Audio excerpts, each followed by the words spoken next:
Welcome to CBR English Inside News. This is Pravalika. Moving on to the details.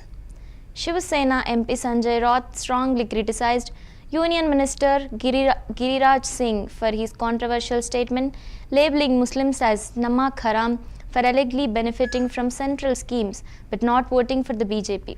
Raut refuted Singh's claim, stating that Muslims did vote for Narendra Modi in 2014 and BJP received significant support in states like Bihar and Uttar Pradesh. He further urged that even Hindus are now turning away from the BJP, accusing the party of being in power through vote chori. Raut challenged Singh logic by asking whether Hindus who doesn't vote for BJP would also be branded name Namak Haram and demanded the Prime Minister Modi expel Singh from the Council of Ministries.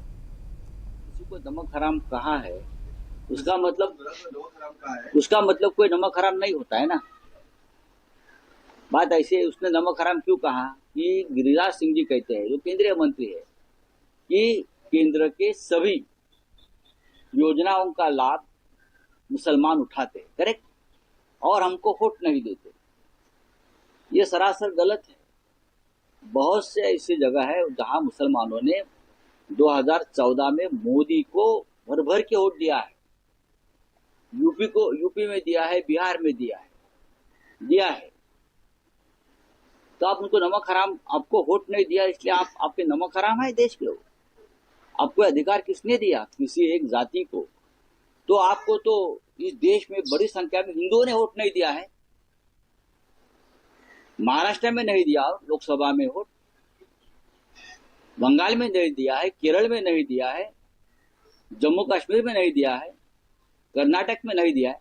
तो क्या हिंदू को भी आप नमक हराम कहेंगे? Mister Giriraj Singh, आप vote चोरी करके चुनकर आए हैं, आपको तो हिंदुओं ने भी वोट नहीं दिया है। तो क्या आप मुसलमानों के साथ जिस हिंदुओं का नमक आप खाते हो सत्ता का, आप उनको भी नमक हराम कहेंगे क्या?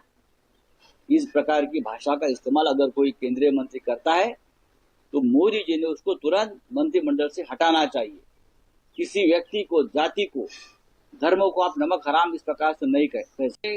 अगर किसी को नमक हराम कहा है उसका मतलब कोई नमक हराम नहीं होता है ना।